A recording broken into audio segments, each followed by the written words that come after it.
video is brought to you by Andy Gone Nuts. 100% guaranteed fresh coconut water delivered straight to your door.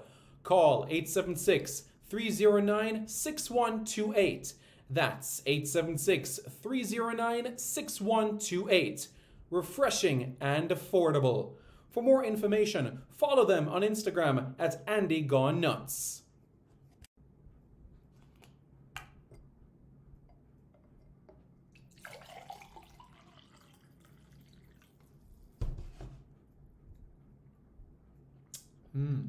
Truly refreshing.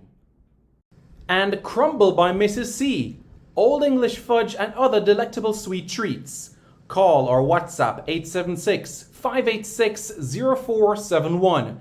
That's 876 586 0471.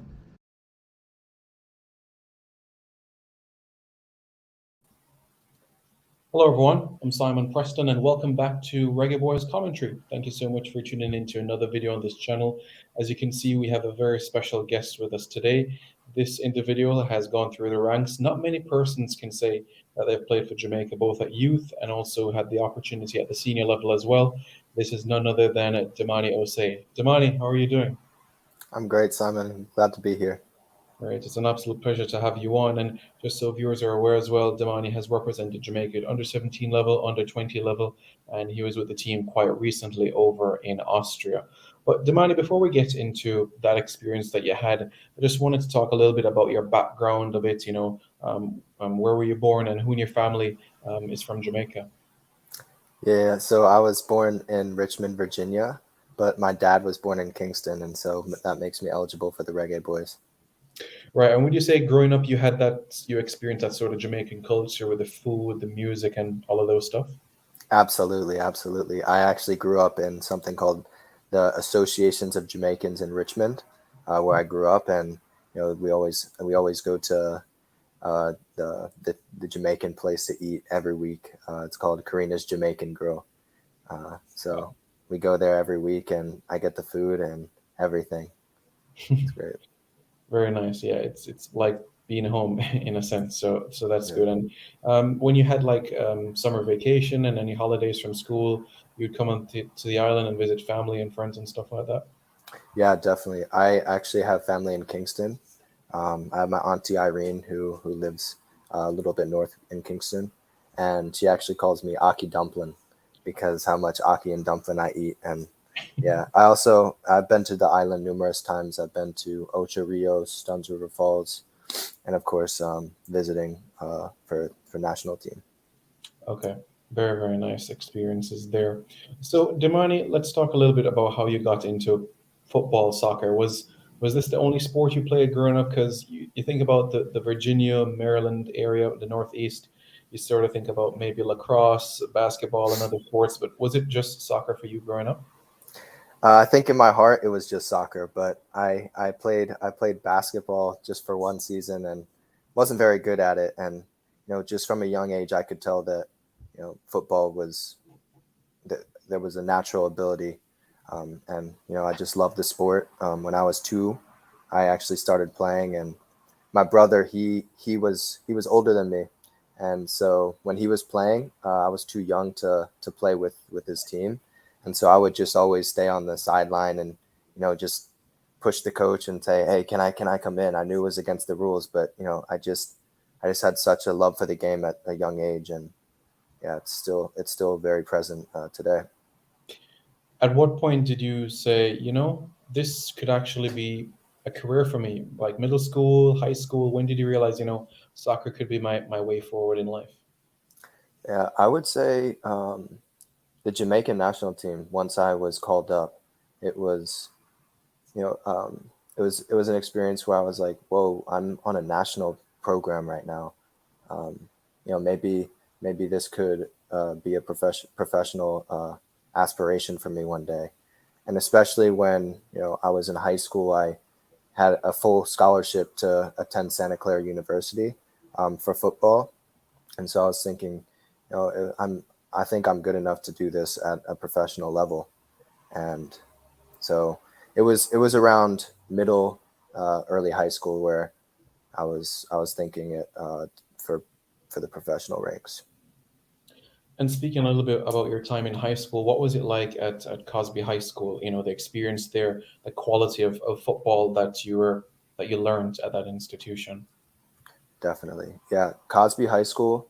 I want to credit my coaches, Mike Anderson, who allowed me to be extremely free and make mistakes and, you know, learn from those mistakes, because a lot of times players, they feel restricted in their environments. And Mike, he gave me the ability to try anything I wanted, and my game went from here to here because I was able to try things that other players weren't willing to try because they didn't have the confidence or the freedom to do so. And with that confidence, I was able to help the team win state championship my junior year. And I was actually the leading goal scorer from left back. So, I was able to get up and down the line, and yeah, it was a great experience for me. The football was a bit hectic. Um, you know, in the U.S. it can be very transitional, but nonetheless, it was a great period of development for me. And speaking about, the positions that you played on the pitch, Jamaicans would know you as a defender, but did you ever get a chance to play in goal or midfield or up top? Did you experiment the positions that you played growing up? Yeah, Cosby, I was actually a forward, a striker my freshman year, and I lit it up. I scored a lot of goals, um, and I'm a team player, and my coach decided, it's always good to have you up top, but it's also good to have you in the back to help prevent goals as well. So he, like I said earlier, he gave me the freedom to go up, but I also had to get back and help the defense, and that was a winning strategy to the championship that we won my junior year, was the ability to go up, but also you know stay in the back as well. And right now, in terms of your development, would you say you're comfortable at left back? Does it feel like, yeah, this is where I should be, or do you miss playing up top like you did in freshman year? Yeah, I've played so many different positions that I actually feel comfortable in a lot of different positions. In football, you have to adapt, right? Wherever the coach wants you to play, you have to get the job done. And so, left back, I feel comfortable, but right now I'm actually center back. And Coach Moran Gordon said that he really liked me at the center back and thinks that I should continue there. And as well, I'm playing center back in college, um, and I have for the past 3 years. But if they need me in forward, I will do the job and to the best of my ability. And wherever they put me, I'll give it my all. And now let's talk a little bit about, the opportunity you got to play for Jamaica. We know you played at that CONCACAF U17 championship in Panama in 2017 under Andrew Edwards. Before being part of the team, what was that process like? Getting a Jamaican passport, being called up, the experience of, you know, putting on that yellow jersey for the first time. Yeah, it was mind blowing. Like I said, you know, playing for a national team, playing for a country, you have a lot of weight on your shoulders. A whole country is depending on you to perform, and there's a lot of exposure, a lot of eyes on you, a lot of pressure. Um, Luckily for me, I love pressure. I like a lot of fans watching, and I feel like I perform best with in big pressure moments. Um, but getting the passport, yeah, it was a process. It was a struggle because this stuff can take time. Um, but luckily, I was able to get it done, and help the team in Panama, help the team in Trinidad, where because of course Trinidad was the initial tournament, which led us into Panama, and we did so well there. I was the best left back in the Caribbean at under 17 in that tournament, and luckily I had my passport, so I was able to compete, right? And then, yeah, just playing for the national program, playing with such high level players. Um, Nick Daly, Raywin Senior was in that program.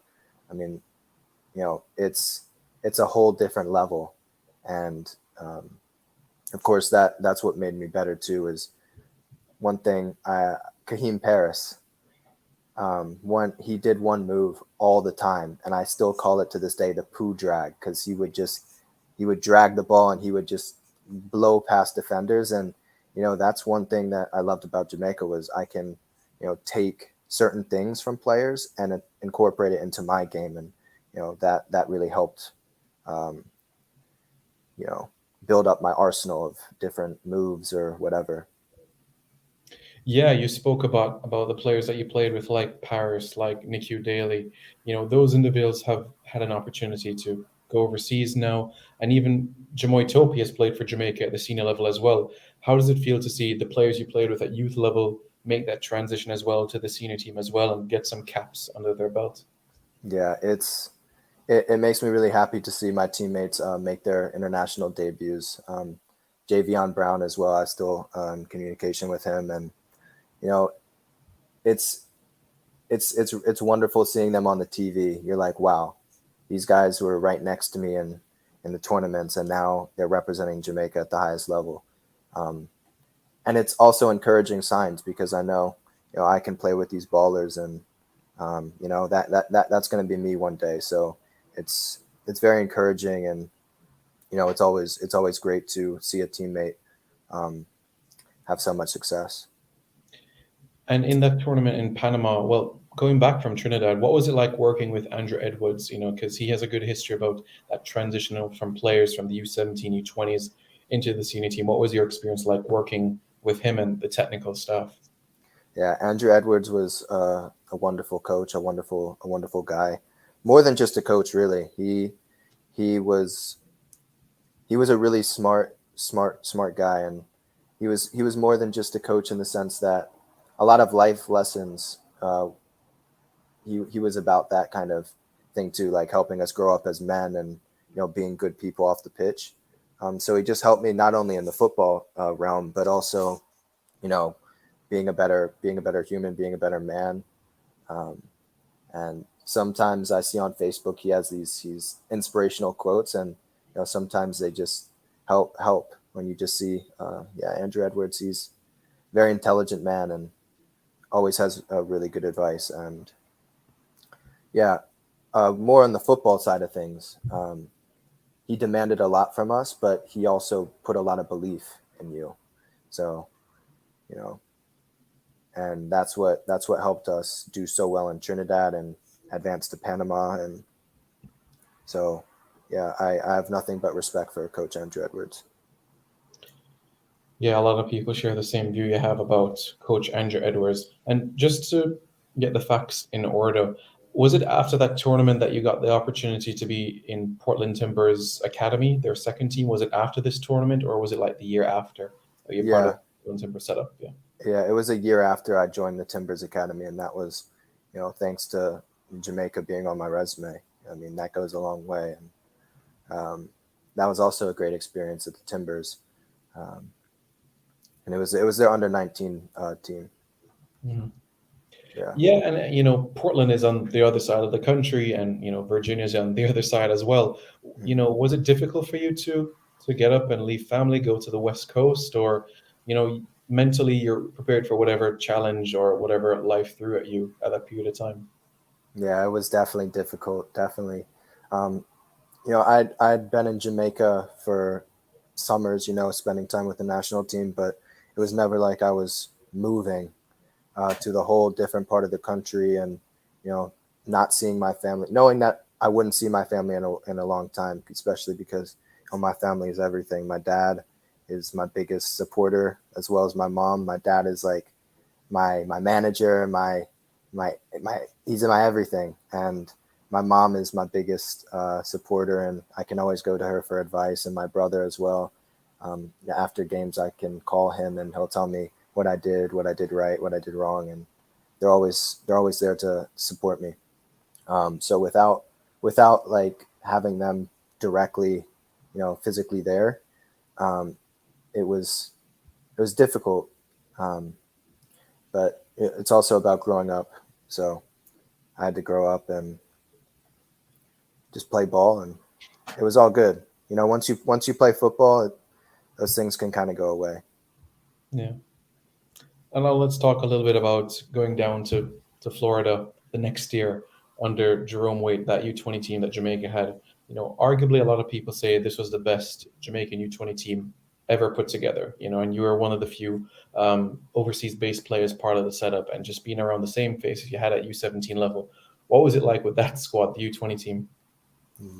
That squad was legendary, wasn't it? But so many big time players that are playing all over the world, right? Tyreek McGee in Belgium, Javion Brown, Vancouver, and more to come. More to come.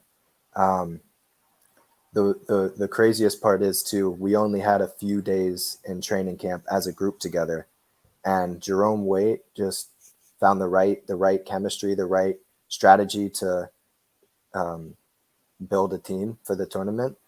And we did so well, went undefeated, of course, tying Mexico. Mexico, the players after the game were shocked that we weren't all professionals, and they were shocked that we only had a few days in camp together. And these are all players playing in that Liga MX in Mexico, so that meant a lot coming from them. And yeah, I think we made Jamaica proud in that tournament, even though um, the way the tournament was set up, only one team could advance, Yeah. and Mexico and us both had 13 points, 4 wins, 1 tie. Um, but I think we were more than ready for the World Cup in Poland, and yeah, it's unfortunate that that's how the tournament was set up, but I think Jamaica can still be very proud of that team and what we were able to accomplish.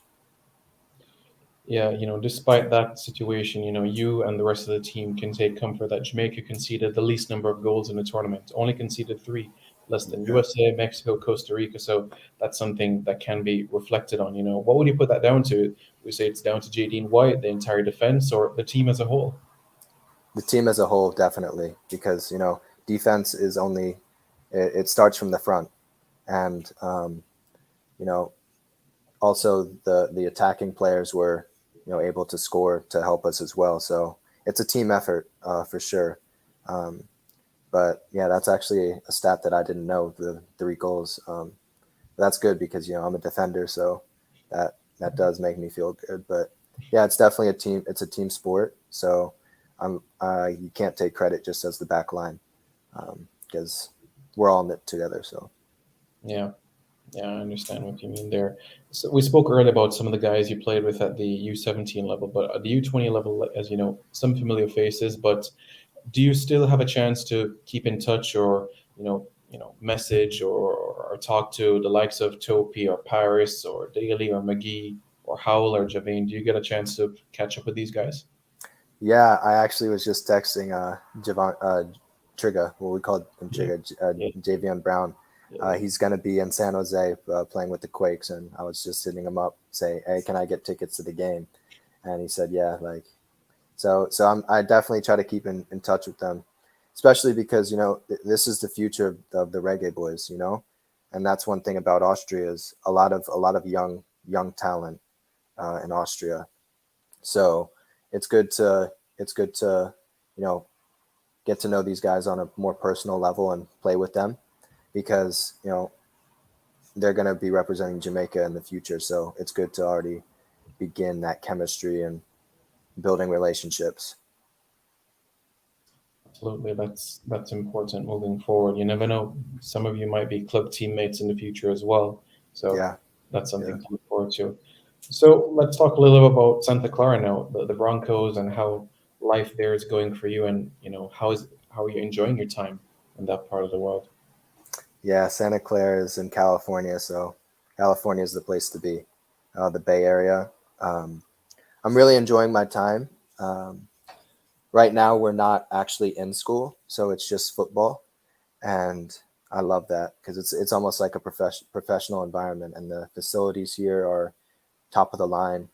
Um, and we've had a lot of success in college as well. Last year, we won the West Coast Conference championship, which was something that the university hadn't done in I think 10 years or so. And I also was able to score the fastest goal in Santa Clara history, just in 24 seconds in the game where we decided we clinched the championship.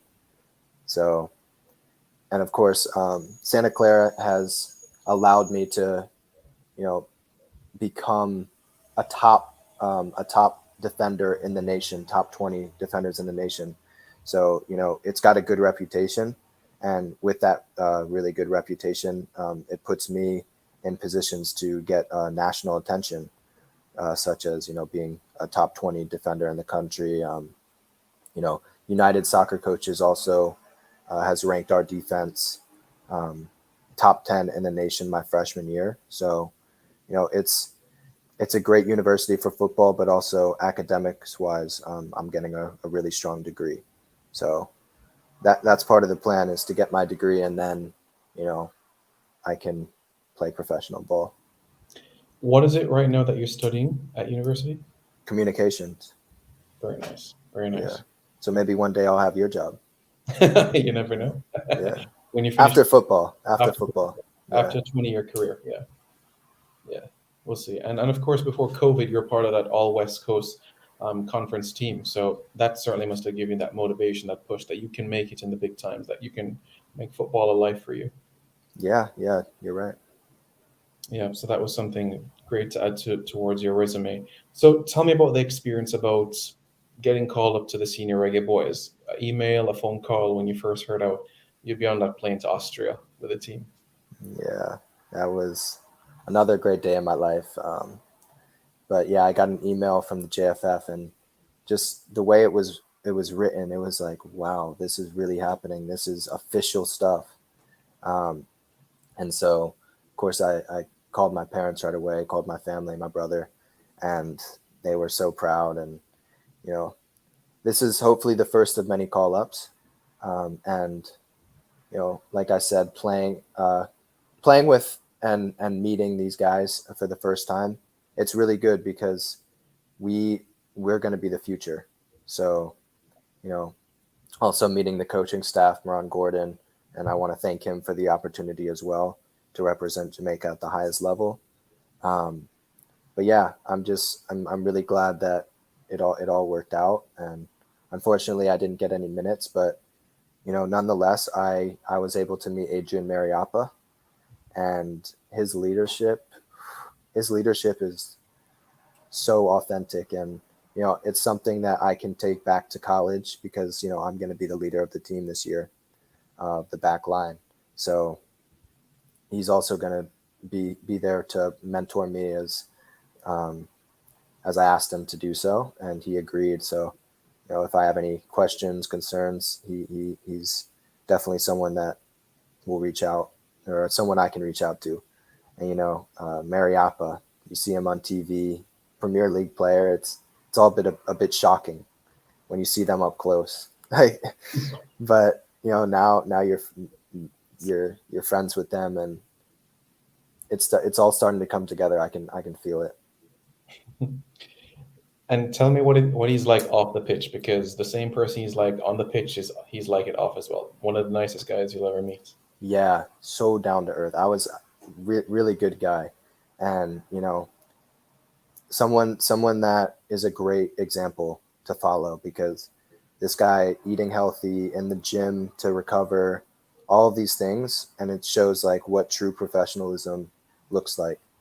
If you want to be at the highest level and stay at the highest level, because he's 36 and still playing. So yeah, but great experience. And I like all the coaching staff. They were really respectful, and, you know, very intelligent on the game. So I'm really glad that they know who I am now, as well as Jamaica, with these interviews. Yeah, Yeah. absolutely. What were the conversations like with Marin Gordon? You know, did he say, you know, we're happy that you're here. You might get a couple of minutes. We'll see how it goes for these two games. You know, what was the conversations you had with him? Yeah. So I was gonna start against Ghana, the first match. I was actually gonna start. Mariapu hadn't been there yet, and so they were gonna put their faith in me and start me. But I think Ghana had some issues with their passports, or just traveling, so the game was canceled. And then I wasn't rostered um, for the The next match against Morocco. but Qatar I was, and I'm always ready to represent the nation. But unfortunately, the opportunity didn't present itself this time. But it was still a great experience nonetheless. And Coach Gordon, I had a few words with him once it was all over because I just wanted to see what I can improve on, things like that. And he said he really liked my game. He sees me as a center back, and he thinks I'm a really intelligent player. Um, and further, he said when I'm a professional, he really wants to know, so we can move forward. Because of course, like when you're not a professional, it's much more difficult because preference goes to those who are professionals, which makes sense. Just like when you get called up to the senior team, if you're playing in Europe at a big club, you'll get the preference over someone playing locally in Jamaica or whatever. Well said. And Damani, would you look at it? You played for Jamaica. You 17, you 20 level. You got your first taste of the senior team being in camp. Being on a match day roster. You have to sit down and like taking that progression that you've made. So the next time you're in camp, it's all about my debut, and after Mhm. that, being a regular in the team. You know. Yeah, exactly. And that was one thing that I talked to some of the teammates about was, sometimes it took a few games or call ups before you got your debut. Um, some players they had been called up to Nations League games, but they never were able to make their debut. So whenever somebody makes their debut, it's always a great moment for them. So, I'm happy for them now, but when I make my debut, they'll be happy for me. So And the experience that you had like growing up, before you put on that Jamaica jersey at U17 level, did you like watch Jamaica games on TV? Who was your favorite Jamaican player, your favorite reggae boy growing up? yeah, I think Damian Lowe is my favorite right now because he's a center back and I'm a center back, and just like his aggression is something that I kind of lack and um, something that I want to improve on because I'm more of the ball playing technical center back, and he is really just a strong defender and something that I can improve on, and I really like about his game. Um, and I also was able to meet him when I trained with the senior team in DC, and he was a really really good guy as well. Um, and he was playing in Norway, I believe, at the time. And yeah, just I really admire his game and his leadership qualities as well. Wow, Damien Lowe. Okay, sounds good there. And how much more years do you have left at university? Is it 1 year, 2 years? How's things like in university? Yeah, just a few months left, and I'll get my degree, and that's when I'll be pursuing professional opportunities, Mhm. whether that be MLS or in Europe. And in terms of from based on the information that you can share publicly, I'm sure your agent is doing what's necessary to look at the opportunities. Do you have a preference of whether it's Europe or North America or wherever the best opportunities for you? Um, I wouldn't say I have a preference because I'm open to anything. I just want to play football at the professional level. Um, but I think Europe is is if you want to reach the top level, Europe is the place to be, isn't it? Wow. It's hard. It's harder to come from Jamaica or North America and then make your way over. So if you can begin in Europe and then you can make those next steps to bigger leagues in Europe, I feel like I see that happening a lot more often. Especially you can look at Shamar Nicholson, for example, who he started in Domzale and then bang, next move like Belgium, next move Russia, and now he's being linked with Galatasaray and Turkey. Like if he had never been in Europe, um, those opportunities might not have transpired. So Denmark is a place that seems like a really good place to start because it's difficult to start Chelsea, Manchester United. It's really hard. Um, but if you start in some of these leagues that um, not a big five league, I like to call them, because you have Germany, France. These places are difficult, and a lot of times they need you to get your development experience before you make that jump. so yeah, Denmark, Belgium, these are all really, really good places to start, and I'd definitely be interested in. And as you know, Europe is a completely different culture, environment. You know, the pace of the game, the physicality is a little bit different in North America. Do you feel like you'd be mentally prepared for the rigors of the European game? You think mentally you're prepared for what comes ahead? I believe I will be prepared. The reason being is because, you know, in the college game, it's it's really fast and physical, but it's not as tactical up here. So with that part, I'll be ready for the fitness level of Europe. But in Jamaica, it's a lot more about um, the on the ball individual talent is insane in Jamaica. It is some of these guys, their touch, their shooting, the way that they can strike a ball, like whether it be driven or shooting. These are things that in Europe you need to have as well, and in America they lack. Um, so when I can put those things together, combine them, um, which I which I did with the Jamaican national team, I would combine the fitness and, you know, the pace of play with the swagger of Jamaican football. And in Europe, you see Leon Bailey. That's what he has. He has that, and that's why he's so successful because, you know, he's got the swagger, but he's moving at a crazy pace as well, and that's something that I can bring to the table. Sounds pretty good. I know there's, you know, a lot of games for coming up in September for Santa Clara, about 4 or 5 games, you know, coming up in the month, but I know there'll be games all the way up to December. So would you say 2023 is when Jamaican fans, Jamaicans will know as a whole, okay, Damani is going to go to Europe or he's going to stay in North America? Do you think by next year we'll know what's the I next? think, yeah, I think by next year you'll definitely know, and maybe even before that you'll know more. So stay tuned, Jamaica. And finally, before we wrap up, Damani, as you know, a big game coming up in September. Jamaica is confirmed two-time champions Argentina. I'm Mhm. sure, you know, if you'd be allowed, you know, to leave for college by your college, that you'd love to be in camp for that one too. Absolutely, and the best part is it's in New York. It's not far from me, so I've already reached out to some people and told them, you know, I'd love to get my international debut against the likes of Leo Messi. I mean, that would be that would be pretty amazing. But you know, if not, if the opportunity comes, amazing, great. If not, it's I'm still going to work hard, still going to be in college with the university playing. Um, but yeah, it would be a great opportunity for me, as well as a lot of other people. But I definitely would want to represent Jamaica in that tournament in New York. Yeah, and as you're aware, you know, the international football model is changing. So 2023, you're gonna have the Nations League, Gold Cup, lots of friendly games. So Yeah. there'll be a lot of opportunities, you know. Yes, definitely. Exciting times to look forward to. But Damani, look, thank you very much for your time. We really, really appreciate it. You know, all the best this season. It's been great having you on, and you know, I hope things go well with Santa Clara. And you know, when you get the news, whether it's Europe or North America, let me know. I'll let you know, Simon. Thank you so much for the interview. I really appreciate it. It's been great. Thanks for coming on. Really, really appreciate it. All right. All right, take care.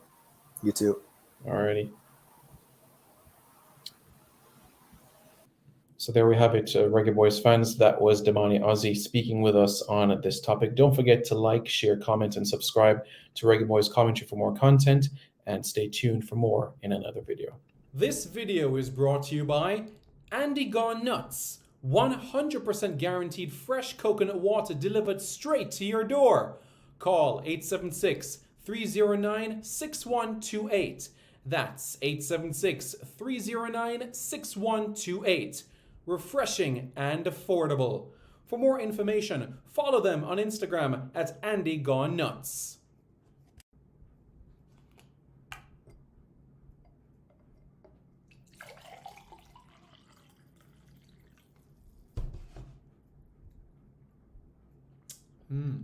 Truly refreshing. And Crumble by Mrs. C. Old English fudge and other delectable sweet treats.